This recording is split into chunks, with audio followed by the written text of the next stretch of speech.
Tadbirkorlarning bitta tan olgisi kelmaydigan xatosi bor-da. Kompaniyaga yangi xodim olganda shu xodim qilish kerak bo'lgan ishlarni bittalab tushuntirib o'tiradi. Yo o'zi, yo HR, yo bir bechara hamkasbi. Ya'ni bir xil narsani 10 tami, 20 tami, 100 tami odamga qayta tushuntirishadi. Keling bitta misol bilan buni aniqroq tushuntirib beraman. Bitta chorrahada bir kunda necha yuzta, necha mingta mashina o'tadi, lekin bitta svetofor shuni nazorat qiladi. Endi tasavvur qiling, shu chorrahada svetofor yo'q. Bor yo'g'i bitta qaytariladigan ishni qilish uchun siz nechta smenada, nechta gayini ishlatishingiz kerak, qancha pul, vaqt, qancha ovoragarchiliklar bo'lyapti. Xuddi shu narsa sizning kompaniyangizda ham bor.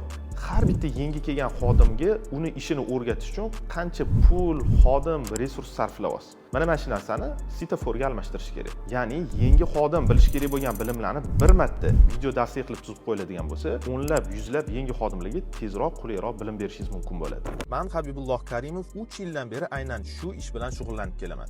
Agar siz ham kompaniyangizda onlayn ta'lim yo'lga qo'ymoqchi bo'lsangiz, pastdagi havola orqali ro'yxatdan o'ting.